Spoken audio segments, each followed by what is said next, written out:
Hello friends, स्वागत है आप सबों का एबीसी एकेडमी पर। तो फ्रेंड्स, आज के इस क्लास में हम लोग रेलवे ऑल एग्ज़ाम्स स्पेशल देखने वाले हैं। आप लोग एक नज़र यहाँ पर देख लीजिए। सबसे पहले ध्यान रखिएगा, किरण पब्लिकेशन के द्वारा यह वाला बुक आपके लिए लाया गया है। काफ़ी अच्छा बुक है। अगर आपको बुक लेना हो तो आसपास के बुक शॉप से आप ज़रूर ले लीजिएगा। इसमें खासियत क्या है तो आप देखेंगे, अगर चैप्टर वाइज MCQ दिया गया है, ठीक है, सारे सब्जेक्ट का, जिसमें कि आपको सामान्य जानकारी और सामान्य विज्ञान है, इसका चैप्टर वाइज टेस्ट देखने को मिलेगा। आप में से जो भी लोग, आप यहाँ पर खुद देखते चलिएगा, इन सब जॉब की तैयारी अगर आप कर रहे हो तो आपको आज का यह क्लास ज़रूर देखना चाहिए। काफ़ी ज़्यादा इम्पॉर्टेंट है आपके लिए आज का यह वाला PYQ। ध्यान दें, यहाँ पर आप TCS PYQs स्पेशल है। 3790 प्लस यानी कि लगभग 4000 के आसपास ऑब्जेक्टिव क्वेश्चंस को हम लोग देखने वाले हैं। आप में से जो भी लोग रेलवे की तैयारी कर रहे हैं तो आपसे कहना चाहेंगे कि एक बार आप क्लास को ध्यान से ज़रूर देखिएगा। एक नज़र आप यहाँ पे फटाफट देख लीजिए। पहला क्लास है, इसलिए आपको सारी बातें यहाँ पे बता दिया जा रहा है। चैप्टर वाइज सॉल्व पेपर हम लोग देखने वाले हैं। आप यहाँ पे देख रहे हो ना, यूजफुल फॉर, मतलब किस किस एग्ज़ाम में आपका काम आएगा, तो आप यहाँ पर देख लीजिएगा। 3790 प्लस ऑब्जेक्टिव क्वेश्चंस है। तो आइए, ज़्यादा टाइम यहाँ पे बर्बाद नहीं करेंगे। आज के इस क्लास में हम लोग प्राचीन भारत के इतिहास को देखने वाले हैं और यहाँ से हम लोग आज 96 क्वेश्चंस को देखेंगे, ठीक है। प्राचीन भारत के इतिहास में 96 यानी कि 96 प्रश्न दिए गए हैं, देखेंगे। और यहाँ पर आप चैप्टर वगैरह देख रहे हो और क्वेश्चंस की संख्या भी आप यहाँ पे देख रहे हो। इन सब का क्लास आपको मिल जाएगा, ठीक है। प्लेलिस्ट आकर के आप चेक कर लीजिएगा। क्लास के लास्ट में वैसे थंबनेल आएगा, वहाँ से भी टच करके आप दूसरा क्लास को देख सकते हैं। आज के इस क्लास में हम लोग भारत के इतिहास को देखेंगे। 96 सवाल में से पहले सवाल पर चलते हैं। कुछ कहना होगा कमेंट करके ज़रूर आप बताइएगा। तो आइए, सबसे पहला सवाल देखते हैं। तो बताइए, झेलम नदी के किनारे प्रसिद्ध विस्तता का युद्ध किन किन शासकों के बीच में हुआ था? ऑप्शन नंबर सेकेंड हो जाएगा सही जवाब। पोरस और सिकंदर के बीच में हुआ था। ध्यान रखना होता है कौन से नदी के तट पर, झेलम नदी के तट पर।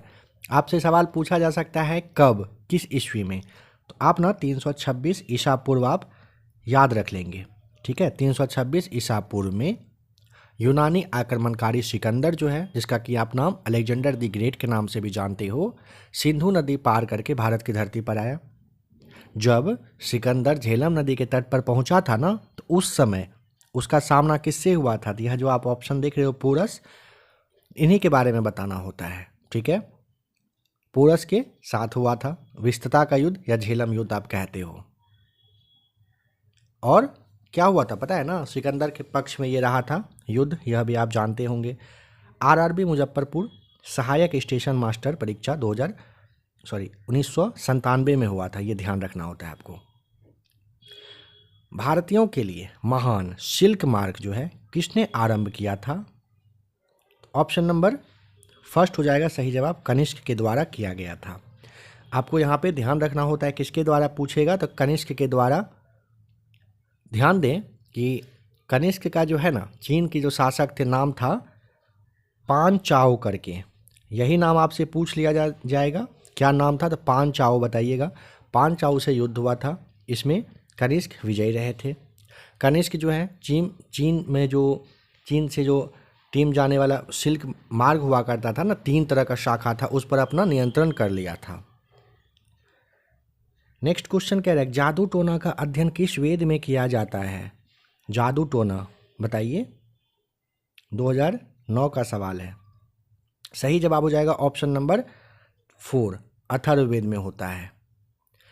रोग निवारण, तंत्र मंत्र, जादू टोना, जो श्राप है, वशीकरण है, शादी है, विवाह है, मतलब ये आपका प्रेम हो गया, इन सब के बारे में अगर पूछे कहाँ, तो अथर्ववेद में आपको मिलता है। नंबर 4, निम्नलिखित में से कौन सा स्थल भारत में नहीं है? कौन सा स्थल भारत में नहीं है? कालीबंगा है, रोपर भी है, रंगपुर भी है। हड़प्पा नहीं है, आप जानते हो हड़प्पा कहाँ है? पाकिस्तान के पंजाब प्रांत के मोंटगोमरी जिले में है। रावी नदी के तट पर यह स्थित था, यह ध्यान रखेंगे। 1921 में इसकी खोज की गई थी। किसने किया था? तो दयाराम साहनी के द्वारा खोज किया गया था, ठीक है। आए अगर कालीबंगा पर, तो कालीबंगा कहाँ पर, तो राजस्थान का जो गंगानगर जिला है वहीं पर है। अगर आपसे खोज पूछता है ना, 1951 में इसकी खोज की गई थी अमलानंद घोष के द्वारा। किसके द्वारा? अमलानंद घोष के द्वारा।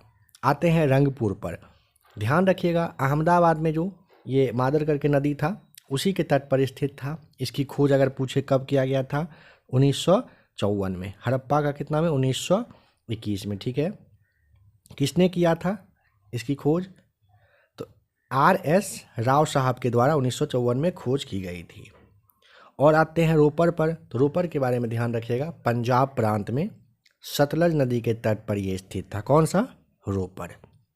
सवाल कब का है आप देखते चलेंगे। अशोक ने इन सभी में से कौन सा धर्म अपनाया था? तो चलिए यह सवाल आपके लिए छोड़ रहे हैं, कमेंट करके बताइए। 2009 का यह सवाल है। ठीक है, आरआरबी जो आपका इलाहाबाद वाला जूनियर क्लर्क परीक्षा था 4 जनवरी 2009 का, उसी समय का यह सवाल है। आप कमेंट करके बताइए कौन सा धर्म अपनाए थे अशोक ने। सारनाथ में किस सम्राट का स्तंभ है? यह सवाल भी आपसे पूछा गया है, तो आप जानते हो अशोक हो जाएगा यहाँ पर सही जवाब, है ना। बताएंगे कि रोपर में मिले सिंधु घाटी के भग्नावशेष भारत के किस आधुनिक नगर के नज़दीक अवस्थित है? कहाँ पर? रोपर में मिला है। लखनऊ तो आप शायद हटा देंगे। चंडीगढ़, अमृतसर और लुधियाना में हो सकता है कि आपको दिक्कत लगे। बताइए कहाँ पर है? पहला सही जवाब हो जाएगा चंडीगढ़ में। रोपर में मिले सिंधु घाटी के भग्नावशेष भारत के कौन से आधुनिक नगर के पास में है? तो चंडीगढ़ आपको बताना होता है। रोपर जो है इसका कब खोज किया गया था? 1953 में किया था। ठीक है, YD शर्मा साहब थे खोज करने वाले। तो यह भी आप याद रखिएगा, जिस चीज़ के बारे में आपको बता रहे हैं सबको याद करते चलिएगा। ठीक है, काफ़ी इंपॉर्टेंट है ये सब। भारत के इतिहास में उत्तर वैदिक काल किस समयावधि के बीच रही है? तो आपको अच्छे से पता होना चाहिए, 1000 ईसा पूर्व से 600 ईसा पूर्व के बीच में रहा था। कौन सा? उत्तर वैदिक काल का समय। निम्नलिखित विदेशी यात्रियों की भारत यात्रा को क्रम के अनुसार आप लगाएं। देखिए,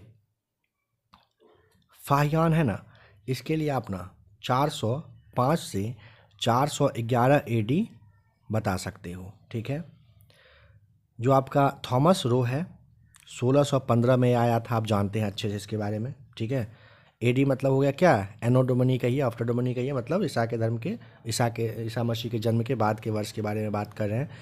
और आया है यहाँ पर कौन? ह्वेनसांग कब आया था? हर्षवर्धन के दरबार में कब? 643 AD में ये आए थे। तो क्रम आप यहाँ पे आराम से लगा ही देंगे, है ना। तीसरा हो जाएगा सही जवाब, दूसरा, तीसरा, फिर पहला सही जवाब। हड़प्पा सभ्यता के लोग निम्नलिखित में से कौन से देवता की पूजा नहीं करते थे? देखिए, शिव की करते थे, कबूतर करते थे, स्वस्तिक का भी करते थे, लेकिन विष्णु का नहीं करते थे। यानी कि अपना बी वाला ऑप्शन सही है। और बी किस में दिया हुआ है? थर्ड में दिया हुआ है। 10 का तीसरा आपको बताना होता है। ध्यान रखिएगा, कबूतर एकमात्र ऐसा पक्षी था जिसकी कि वे पूजा करते थे। स्वास्तिक वाला चिन्ह का जो मोहर तो लगा ही है ना। विष्णु के पूजा के साक्ष्य में मतलब थोड़ा बहुत मिला है, लेकिन आप इसको फिलहाल हटा देंगे। यही आरआरबी वाले एग्जाम में 2016 वाले में यही आंसर माना गया था। सिंधु घाटी सभ्यता के लोग डैश की पूजा करते थे। खैर यह भी काफ़ी आसान है आपके लिए, पशुपति पार्वत की पूजा करते थे, है ना।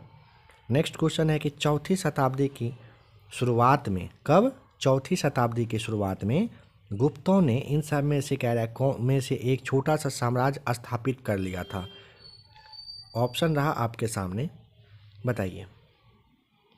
तीसरी शताब्दी के उत्तरार्ध के दौरान कहिए आप, जो शक्तिशाली गुप्त परिवार था उन्होंने अभी का जो भारत है, भारत का जो आपका बंगाल है, यहाँ पर कह सकते हो नियंत्रण एक तरह से प्राप्त कर लिया था। लेकिन यहाँ पे आपको ऑप्शन नंबर थर्ड बताना होता है। चौथी शताब्दी की शुरुआत में पूछा था, मगध आपको बताना होता है।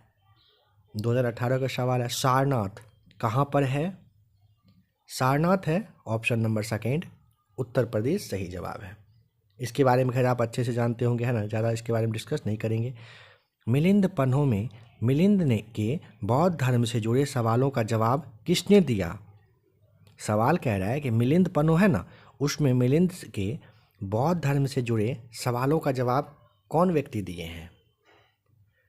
ऑप्शन नंबर पहला सही जवाब हो जाएगा नागेश्वर। ध्यान रखिएगा, मिलिंद पन्हो क्या है? बौद्ध ग्रंथ है। कब?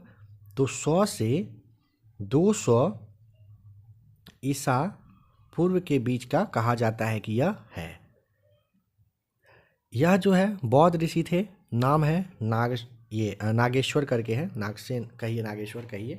इनके बीच का मतलब ये और जो राजा मेनेंडर प्रथम थे उनके बीच में जो बातचीत हुआ था उसी के बारे में यहाँ पे दिखा हुआ है। किसमें? मिलिंद पन्हो में। निम्नलिखित वेदों में से किसे ब्रह्म वेद के नाम से भी जाना जाता है? सेकेंड हो जाएगा राइट आंसर अथर्ववेद को। निम्नलिखित वेदों में से किसे ब्रह्म वेद के नाम से जानते हैं? सही जवाब है अथर्ववेद। 2019 का सवाल है, कह रहे हैं पद्म पानी बोधिसत्व के चित्र कहाँ पाए गए हैं? आप जानते हैं चित्र का बात आएगा तो आपको अजंता बताना होता है ना, अजंता की गुफा में सही जवाब हो जाएगा। नेक्स्ट क्वेश्चन कह रहा है चंद्रगुप्त मौर्य किसकी मदद से नंद वंश को पराजित करने में सफल हुए? ऑप्शन नंबर चौथा सही जवाब हो जाएगा चाणक्य की सहायता से। किसके सहायता से चंद्रगुप्त मौर्य नंद को पराजित किए थे? चाणक्य की सहायता से किए थे, है ना। नेक्स्ट क्वेश्चन कह रहा है कि अशोक ने धम्म के प्रचार के लिए किस नए पद का निर्माण किया था? तो ऑप्शन नंबर चौथा सही जवाब हो जाएगा धम्म महामात्र का। अशोक के द्वारा अपने शासनकाल में जो 14वें वर्ष में थे धम्म महामात्र वगैरह इसकी नियुक्ति किए थे, है ना, ध्यान रखिएगा। चीनी यात्री ह्वेनसांग किसके समकालीन थे? काफ़ी इंपॉर्टेंट है, बहुत बार पूछा गया है, बताइए। तो हर्षवर्धन का हो जाएगा तीसरा सही जवाब। चीनी यात्री ह्वेनसांग किसके समकालीन थे? हर्षवर्धन के समकालीन थे। निम्नलिखित में से किस साम्राज्य का कह रहे कोकई में अपना निजी प्राचीन बंदरगाह था? ऑप्शन नंबर पहला सही जवाब हो जाएगा पांड का था। ध्यान रखिएगा कौन से साम्राज्य का कह रहा है, कहाँ पर? कोकई में क्या था? अपना निजी यानी कि अपना प्राइवेट प्राचीन बंदरगाह। तो आपको बताना होता है पांड सही जवाब, याद रहेगा ना, जरूर ध्यान रखिएगा, काफ़ी इंपॉर्टेंट है। बताइए कि बुद्ध का वास्तविक नाम क्या था? तो ऑप्शन नंबर पहला सही जवाब हो जाएगा सिद्धार्थ। आप अच्छे से जानते हो। कह रहे कि अशोक की लिपि को पहली बार पढ़ने में कौन व्यक्ति हैं जो सफल हुए थे? तो ऑप्शन नंबर दूसरा हो जाएगा जेम्स प्रिंसेप के द्वारा पढ़ा गया था। याद रखिएगा अशोक की लिपि के बारे में पूछेगा तो जेम्स प्रिंसेप आपको बताना होता है। 2019 का सवाल है, ठीक है, हल्के में नहीं लीजिएगा सवाल को। निम्नलिखित में से कौन सा शहर चालुक्यों की राजधानी थी? ऑप्शन नंबर सेकेंड बादामी बताना होता है। किसका? चालुक्य का। क्या था? राजधानी। कौन सा? बादामी आपको बताना होता है। निम्न में से किसने प्रसिद्ध महाकाव्य किरातार्जुनीय नियम जो है ये लिखा है? निम्न में से कौन व्यक्ति हैं जो काफ़ी फेमस किरातार्जुनियम लिखा है? तो ऑप्शन नंबर हो जाएगा पहला भारवी के द्वारा लिखा गया है। किसने लिखा है? भारवी ने लिखा है। विजयालय जो चोल वंश का संस्थापक था वह पहले सामंत था किसका?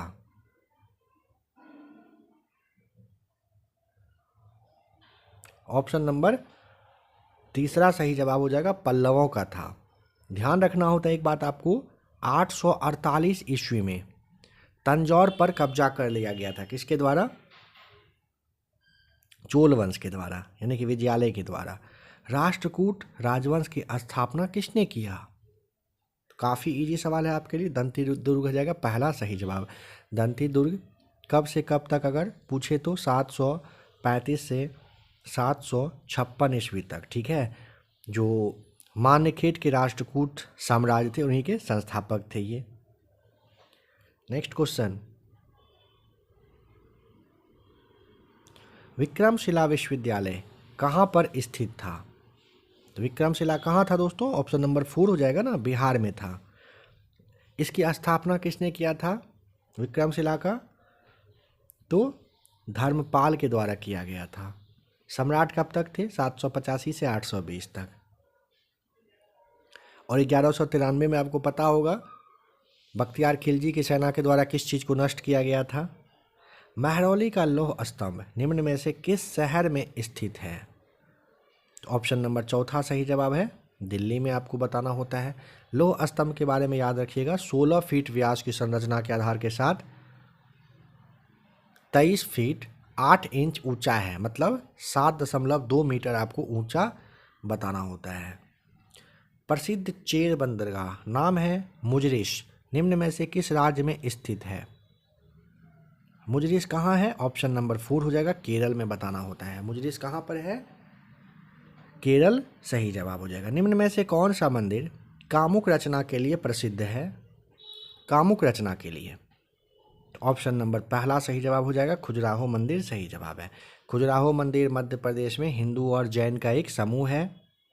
चंदेल राजवंश के द्वारा 1950 से 1050 ईस्वी के बीच में से बनवाया गया था और यूनेस्को की विश्व धरोहर सूची में भी यह शामिल है, ध्यान रखेंगे।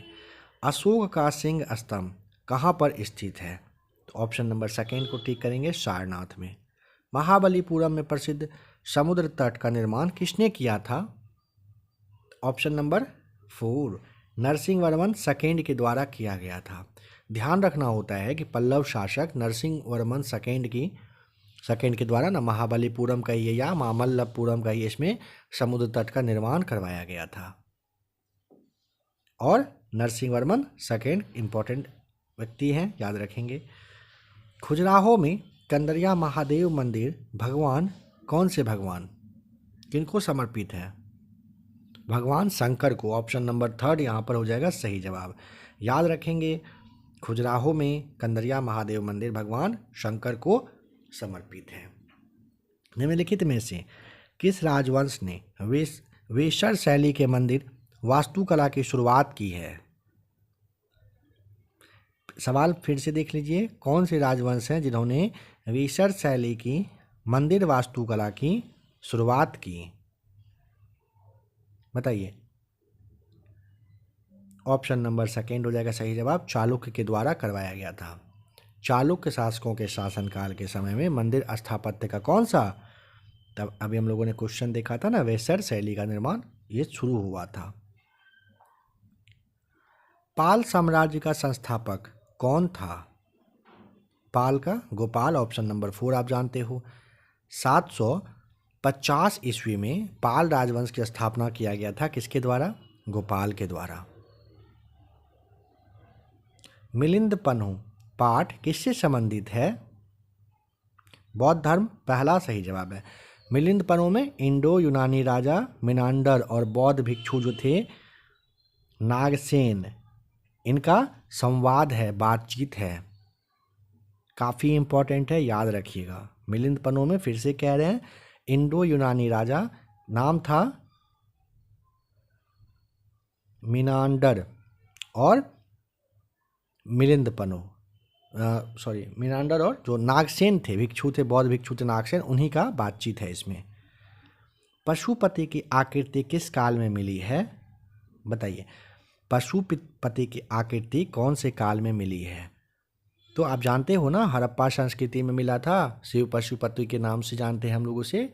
4 हो जाएगा सही जवाब। सबसे प्रसिद्ध मुहर पूछेगा तो मोहनजोदड़ो से प्राप्त हुआ है, जो कि हड़प्पा सभ्यता का पशुपति मुहर है। निम्नलिखित में से किसने पाटलिपुत्र की नींव रखा था?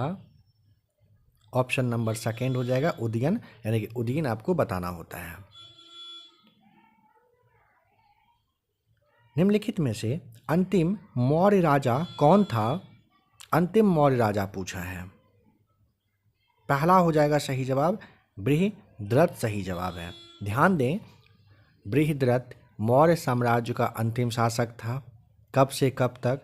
तो 187 से 184 ईसा पूर्व तक शासन किए थे इन्हीं के सेनापति का नाम था क्या, याद है? पुष्यमित्र शुंग। पुष्यमित्र शुंग सेनापति थे। इन्होंने हत्या कर दी थी और शुंग वंश यानी कि शुंग साम्राज्य की स्थापना वो किए थे। सिकंदर ने भारत पर किस वर्ष में आक्रमण किया था? 326 ईसा पूर्व। स्टार्टिंग में ही हम लोग देख चुके हैं। सिकंदर और जो पोरस के मध्य में 326 ईसा पूर्व में झेलम यानी कि विस्तृता के तट पर युद्ध हुआ था। इसे हम लोग हाइडे स्पीच के नाम से भी जानते हैं। सिकंदर इसमें विजयी रहा था। निम्न में से किस हड़प्पा स्थल में गोदी यानी कि डॉकयार्ड मिला है? तो खैर आप अच्छे से जानते हैं, लोथल हो जाएगा सही जवाब, है ना? लोथल में मिला है, सेकेंड राइट आंसर है। निम्न में से किसने प्रसिद्ध खेल सांप सीढ़ी का सृजन किया? देखिए ध्यान दे दीजिएगा थोड़ा सा, यहाँ पे ज्ञानदेव तो वैसे आपका सही है, लेकिन ध्यान रखेंगे कुछ ऐसे हिस्ट्रियन हैं यानी कि इतिहासकार हैं जिन्होंने कि सांप सीढ़ी का खेल का आविष्कार संत ज्ञानदेव के नाम से मतलब उनको दे दिया कि हाँ उन्हीं के द्वारा किया गया था। ठीक है, अच्छा कब किया गया था? तो आपको 13वीं शताब्दी ईस्वी में बताना होता है। नेक्स्ट क्वेश्चन पर आते हैं। चीनी चायपत्ती अभी नहीं करना है। निम्न में से कौन से भारत के सबसे पुराने सिक्के थे इन सब में से? तो पंचमार्ग सिक्का हो जाएगा सही जवाब। पंच चिन्हित सिक्का कहिए या पंचमार्ग सिक्का कहिए, भारत के शुरुआती सिक्कों का एक प्रकार था। ये कब? ईसा पूर्व 6ठी और 2री शताब्दी के बीच तक में ये चला था, याद रखेंगे। ठीक है, स्तूप क्या है? बताइए स्तूप क्या है? स्तूप आपको बताना होता है पहला समाधान टीला। इसका अगर अर्थ देखेंगे इसका मतलब होता है ढेर, और आप जानते हैं भगवान बुद्ध से जुड़ा हुआ है ये। नंबर 45 कह रहा है जैन धर्म के अंतिम तीर्थंकर का नाम क्या है? बताइए। तो सही जवाब हो जाएगा ऑप्शन नंबर पहला, महावीर थे। जैन धर्म में टोटल 24 यानी कि 24 तीर्थंकर हैं। पहले तीर्थंकर ऋषभदेव थे और अंतिम का नाम महावीर है। वर्धमान महावीर को ही जैन धर्म का संस्थापक माना जाता है, यह भी ध्यान रखेंगे। कह रहे कि प्रसिद्ध सांची का स्तूप बताएं कहाँ पर है? Option number second, Madhya Pradesh के कौन से जिले में? अगर पूछेगा तब क्या बताइएगा? मध्य प्रदेश के रायसेन जिले में है। ठीक है, याद रखिएगा, काफ़ी इम्पोर्टेंट है। नॉर्मली अगर ध्यान दें तो अशोक के द्वारा ना ये कहा जाता है कि 3री शताब्दी पूर्व में बनवाया गया था और 1989 में यानी कि 1989 में यूनेस्को के विश्व धरोहर में ये शामिल हो चुका है। चीनी यात्री नाम है फाहियान, किसके शासनकाल में भारत की यात्रा की है? चंद्रगुप्त सेकेंड हो जाएगा यहाँ पर सही जवाब, है ना? चंद्रगुप्त सेकेंड के समय में कौन व्यक्ति? तो फाहियान भारत आए थे। फाहियान पहले चीनी तीर्थयात्री थे जो कब? तो 399 ईस्वी में भारत की यात्रा शुरू किए थे और 400 वाला ईस्वी में मतलब अगले साल भारत पहुंच गए थे। इनके द्वारा ध्यान रखना है गुप्त शासक कौन थे? चंद्रगुप्त द्वितीय, जिसे चंद्रगुप्त द्वितीय विक्रमादित्य कहते हैं, उनके शासन के दौरान में ही ये भारत आए थे।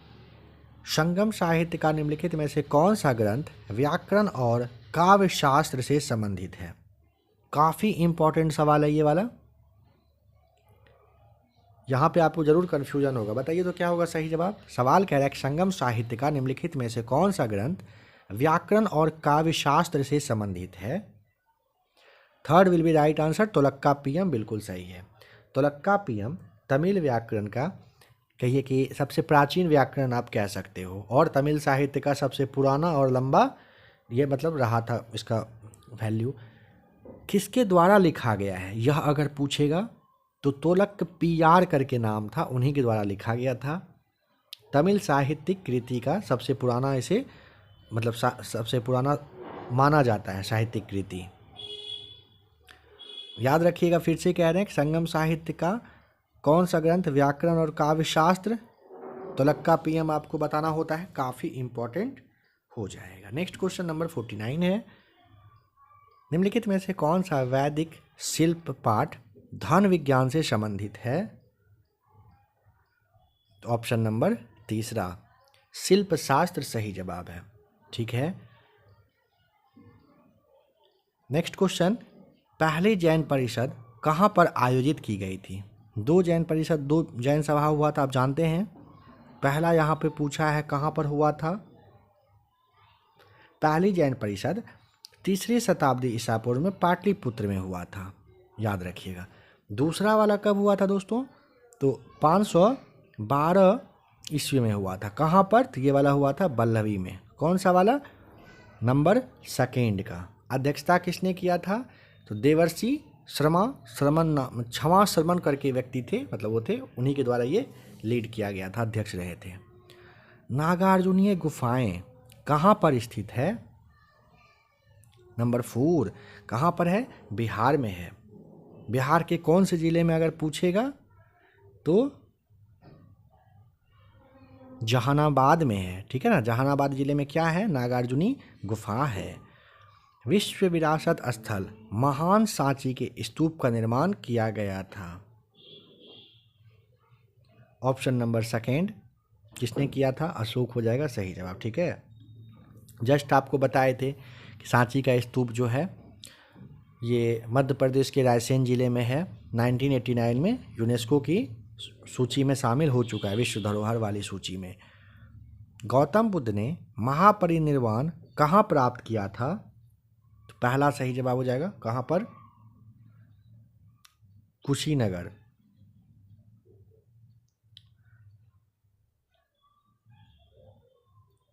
कंदरिया महादेव मंदिर की वास्तुकला निम्नलिखित में से कौन सी वास्तुकला शैली का उदाहरण है? कौन सा? तो कंदरिया महादेव मंदिर। ऑप्शन नंबर 4 हो जाएगा नागर सही जवाब। ध्यान दें, कंदरिया महादेव मंदिर मध्य प्रदेश के छतरपुर जिले में है। कहाँ पर है? मध्य प्रदेश के छतरपुर में। नागर शैली का उदाहरण है। तीसरे तमिल संगम की अध्यक्षता किसने किया था? तीसरा तमिल संगम है। सवाल देख रहे हैं ना कितना अच्छा है। देखिए कब का है? 2019 का पूछा गया, 15 फरवरी। तो ऑप्शन नंबर सेकेंड हो जाएगा क्या? नक्कीरर सही जवाब। याद रखिएगा, नक्कीरर होगा यहाँ पर सही जवाब। नक्कीरर जो है ना, ये उत्तरी मदुरै में आयोजित तीसरा तमिल संगम के अध्यक्ष रहे थे। ठीक है, नक्कीरर तीसरा तमिल संगम की अध्यक्षता किए थे। किसने गांधी से चंपारण में किसानों की समस्याओं पर ध्यान देने के लिए अनुरोध किया था? खैर ये तो आपके लिए हलवा वाला सवाल है। राजकुमार शुक्ल साहब सही जवाब है। महाराष्ट्र में अजंता की गुफाओं में पेंटिंग और मूर्तियां हैं, वह कौन से कहानी को दर्शाती है? Second will be right answer. Mahatma Buddha के बारे में आपको बौद्ध धर्म आप बता सकते हो, है ना।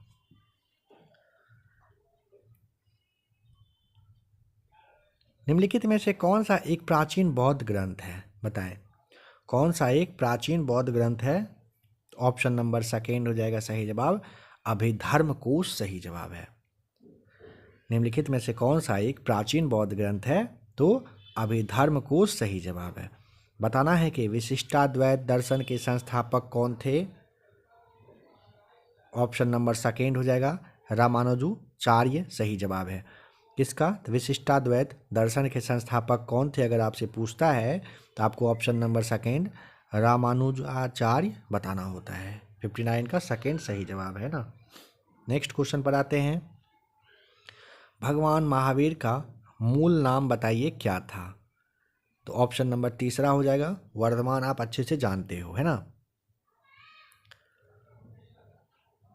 महान साहित्यिक कृति नाम क्या है? मृच्छकटिक, यानी मृच्छकटिकम के बारे में बात किया जा रहा है। द क्ले कोट इसे कहते हो। क्या है ये? किसके द्वारा लिखा गया है? लेखक कौन है इसका? तो ऑप्शन नंबर सेकेंड हो जाएगा भास सही जवाब है। ठीक है, ध्यान रखिएगा। एक सेकेंड क्या पूछा था? मृच्छकटिकम ना, शूद्रक के द्वारा ये लिखा गया था मृच्छकटिकम। ठीक है, तो कब लिखा गया था? ईसा पूर्व सदी, दूसरी सदी में ये लिखा गया था, ध्यान रखेंगे। इसमें क्या है पता है? चारुदत्त नाम का एक युवक है और उसका एक धनी दरबारी वसंत सेना है, उसी के प्रति उसका जो प्रेम है उसके बारे में ये मृच्छकटिकम में लिखा गया है। निम्नलिखित में से कौन चंद्रगुप्त द्वितीय के 9 रत्नों में से एक है? तो यहाँ पर तो आपको याद रखना पड़ेगा टोटल 9 रत्न में कौन कौन आते थे, है ना। तो यहाँ पे आप देखिए नंबर 4 वराह मिहिर हो जाएगा सही जवाब। ध्यान दीजिएगा चंद्रगुप्त द्वितीय के जो चंद्रगुप्त द्वितीय याद रखना है, क्या? चंद्रगुप्त द्वितीय के 9 रत्नों में से अमर सिंह, धनवंतरी, घटकपर, कालिदास, छपनक, शंकु, वराह मिहिर, वररुचि और एक थे वेताल भट्ट, याद रखेंगे ये सब व्यक्ति रहे थे।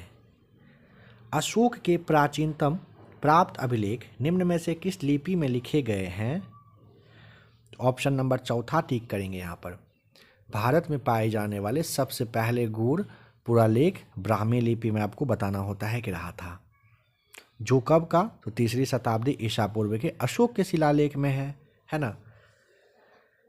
चंद्रगुप्त प्रथम के बाद गुप्त साम्राज्य की बागडोर किसने संभाला था? चंद्रगुप्त प्रथम के बाद कह रहा है, तो समुद्रगुप्त हो जाएगा सही जवाब। ठीक है, समुद्रगुप्त का शासनकाल कब से कब तक? तो 335 से 380 आपको बताना होता है कि ईस्वी तक रहा था। किसका? समुद्रगुप्त का शासनकाल। और किसका पुत्र था समुद्रगुप्त? अगर यह पूछे तो देखिए चंद्रगुप्त प्रथम और जो कुमार देवी है इन्हीं के पुत्र थे ये। 335 में गद्दी पर बैठे थे। इन्हीं के दरबारी कवि और मंत्री नाम क्या था याद है? हरिसेन। ठीक है, हरिसेन क्या किए थे? इलाहाबाद स्तंभ या फिर आप प्रयाग प्रशस्ति कहिए, इस शिलालेख की रचना किए थे। 24वें जैन तीर्थंकर का नाम बताइए क्या था? आपको अच्छे से आप पता है, तीसरा महावीर थे। चलिए यहाँ पे ना थोड़ा सा देख लीजिए। ठीक है, चलिए अभी रहने दीजिए, पहले क्वेश्चंस को देखिए, लास्ट में कुछ आपको इंपॉर्टेंट बताएंगे, थोड़ा सा ध्यान देकर उसे भी देख लीजिएगा। क्लास के बारे में ही कुछ है। मुद्रा राक्षस नाटक किसने लिखा था? ऑप्शन नंबर 4 सही जवाब हो जाएगा। विशाख दत्त के द्वारा मुद्रा राक्षस लिखा गया है, संस्कृत में लिखा गया था, ध्यान रखिएगा, ऐतिहासिक नाटक है। कालिदास के द्वारा लिखे गए नाटक अभिज्ञान शाकुंतलम में शकुंतला का पुत्र कौन था? बताइए। ध्यान रखिएगा कि मुद्रा राक्षस ना विशाख दत्त के द्वारा 4वीं शताब्दी में लिखा गया था, संस्कृत में लिखा गया था, ऐतिहासिक नाटक है। और इसमें आपको अनिरुद्ध बताना होता है। नंबर 4 कालिदास द्वारा लिखे गए नाटक अभिज्ञान शाकुंतलम में शकुंतला का पुत्र कौन था? अनिरुद्ध बताएंगे। पुरातत्वविद करेक्ट पुरातात्विक स्थल सूरकोटदा कहाँ पर है? कहाँ पर है? ऑप्शन नंबर 2 गुजरात में आपको बताना होता है, गुजरात के भुज जिले के पास में है, ये ध्यान रखेंगे। रोपड़ से लगभग 50 किलोमीटर दूर। अशोक तर्क शक्ति रूप से करेक्ट अशोक तर्क सिद्ध रूप से प्रारंभिक भारत के सबसे प्रसिद्ध शासक थे। जिसने कलिंग पर विजय प्राप्त की, वे किसके पोते थे? 2 चंद्रगुप्त मौर्य के पोते थे। ठीक है, सत्यमेव जयते कहाँ से लिया गया है? तो खैर आप देखने के साथ टिक कर दिए होंगे, है ना। मुंडक उपनिषद से, मुंडको उपनिषद आपको मतलब सत्य की ही जीत होती है, इसका ये मतलब होता है ना। नेक्स्ट है महाभारत का मूल नाम क्या है? महाभारत का मूल नाम है जय संहिता। क्या नाम है? जय संहिता सही जवाब है। देखिए महाभारत के मूल संस्करण का रीजन क्या है कि जब इसमें 8800 श्लोक था ना, तब इसे जय संहिता के नाम से जानते हैं। वेद व्यास के द्वारा रचित 24,000 जब पूरता है ये श्लोक तो इसे भारत कहा गया था, और जब 1,00,000 संख्या हो गया इसका बढ़ के तब इसे महाभारत कहा गया है। धौलावीरा कहाँ पर है? तो धौलावीरा कहाँ पर है? ऑप्शन नंबर पहला। कहाँ पर है? गुजरात में है। कह रहे कि इनमें से किसने मौर्य प्रशासन में अध्यक्षों को विभिन्न विभागों के अधीक्षकों के रूप में उल्लेखित किया है? सवाल कह रहा है कि इनमें से किसने मौर्य प्रशासन में अध्यक्षों को विभिन्न विभागों के अधीक्षकों के रूप में उल्लेखित किया है। तो यहाँ पे आपका रहा ऑप्शन, बताएंगे किन के द्वारा किया गया है। तो सही जवाब हो जाएगा ऑप्शन नंबर सेकेंड, कौटिल्य। बिल्कुल सही जवाब होगा। क्या होगा? कौटिल्य यहाँ पर सही जवाब हो जाएगा। नेक्स्ट क्वेश्चन पर आते हैं। कह रहे हैं कि विनय और सूत्र पिटक इनमें से किसकी शिक्षाओं के संकलन हैं?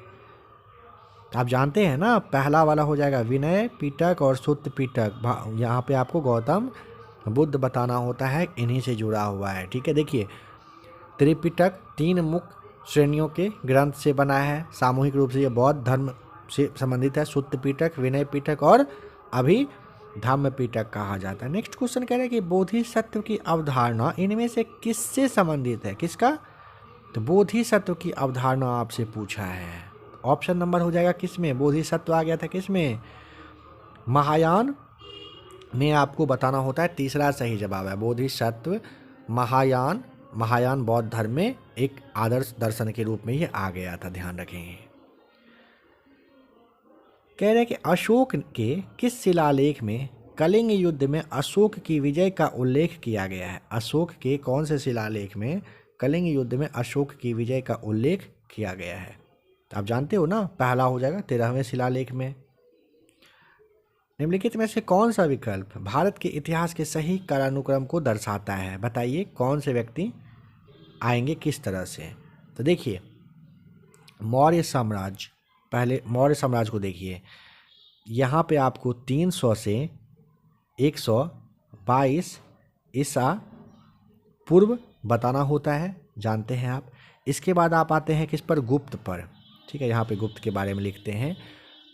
गुप्त साम्राज्य कब? तो 3री शताब्दी से लेकर के कब? 6ठी शताब्दी तक ये रहा था, है ना। फिर आ जाइए आप दिल्ली सल्तनत पर। ये कब से कब तक?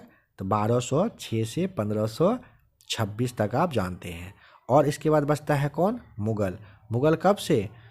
तो 1526 से लेकर के जब तक कि 1757 का नहीं होता है वो लड़ाई, तब तक मान के चलिए आप मुगल रहे थे। तो ये आप इस तरह से ध्यान रखेंगे। तो ऑप्शन यहाँ पे आप मिला लीजिएगा। कह रहे प्राचीन संस्कृत ग्रंथ नाम है अष्टाध्यायी के लेखक कौन है?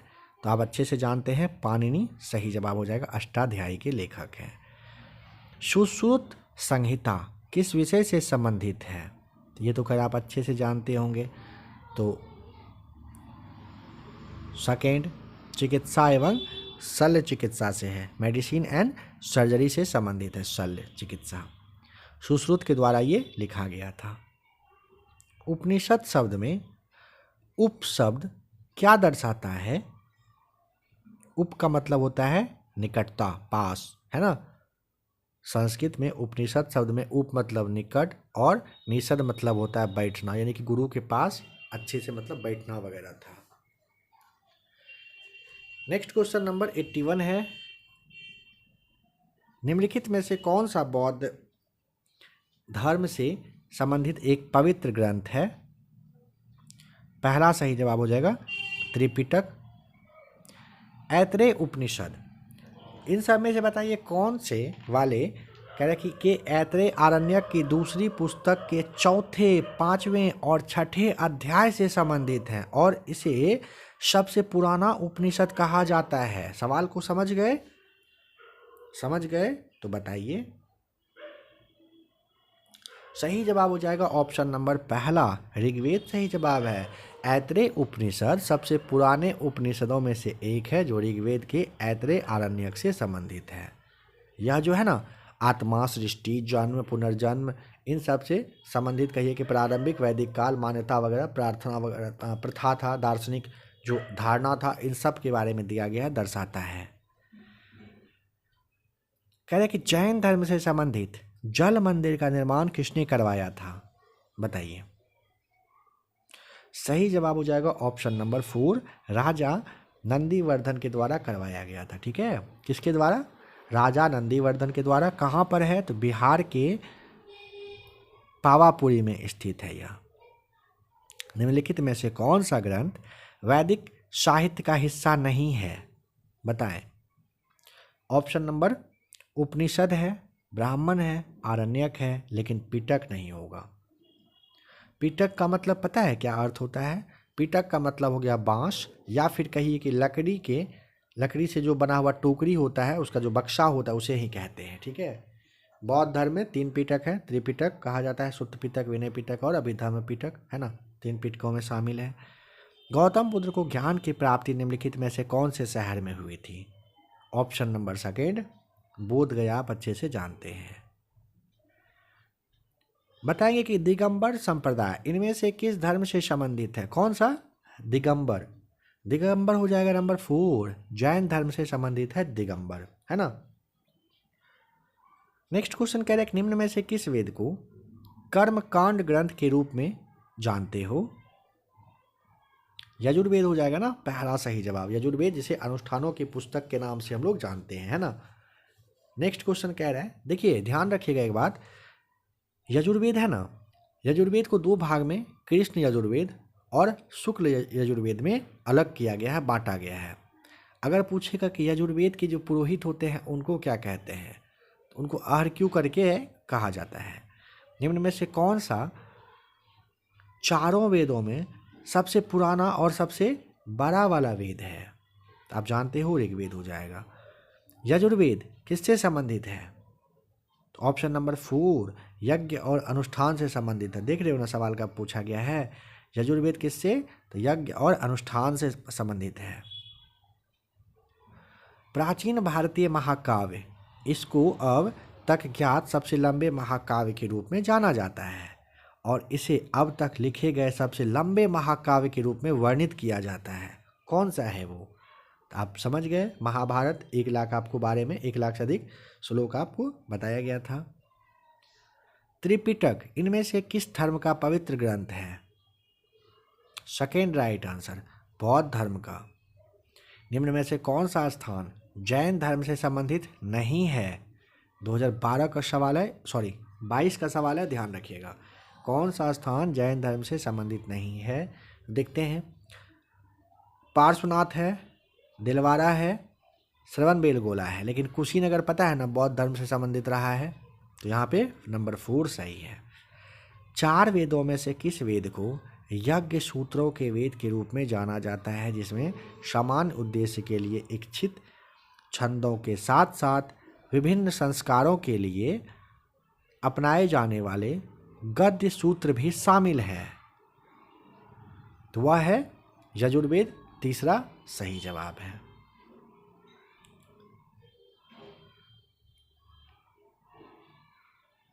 जैनियों की सार्वभौम प्रार्थना नवकार मंत्र में नमो अरिहंतान का शाब्दिक अर्थ क्या है? देखिए यहाँ पे आप देख लीजिए, पहला वाला ही सही जवाब हो जाएगा। ठीक है, जैनियों की सार्वभौम प्रार्थना नवकार मंत्र में नमो अरिहंतान का जो शाब्दिक अर्थ है वह है, मैं उन सभी आत्माओं को नमन करता हूँ जो अपने सभी गति कर्मों से मुक्त हो गई है। सही जवाब है। सवाल देख रहे हैं ना किस तरह का पूछा गया 2022 में। कह रहा है बृहदारण्यक, मुंडक और तैत्तिरीय निम्नलिखित में से किस श्रेणी के धार्मिक ग्रंथों के उदाहरण हैं? तीसरा हो जाएगा सही जवाब, उपनिषद का बिल्कुल सही जवाब है। किसका? उपनिषद का है। उपनिषद जो मुंडक उपनिषद है किससे? याद रखिएगा, मुंडक उपनिषद अथर्ववेद से संबंधित है।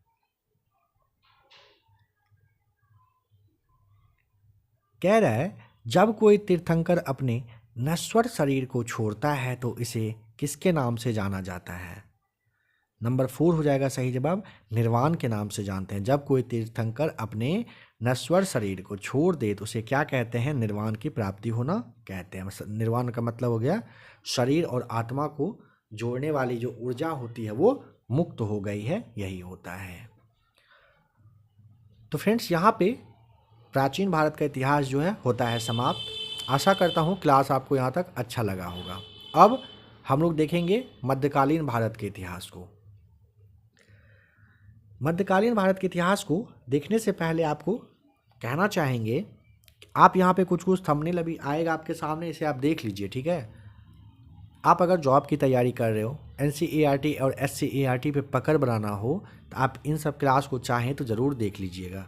नीचे डिस्क्रिप्शन में लिंक दे दिया गया है, साथ ही प्लेलिस्ट है, वहाँ से भी आप आकर देख सकते हो। कुछ कहना होगा कमेंट करके आप ज़रूर बताइएगा। अगर दोस्तों क्लास पसंद आया हो तो वीडियो को लाइक शेयर सब्सक्राइब आप खुद से कर देंगे। यहाँ पे आपको थंबनेल शो कर रहा है। आप अगर इन दोनों में से किसी भी क्लास को अभी तक नहीं देखे हो तो अभी ही टच करके इसे देख लीजिए।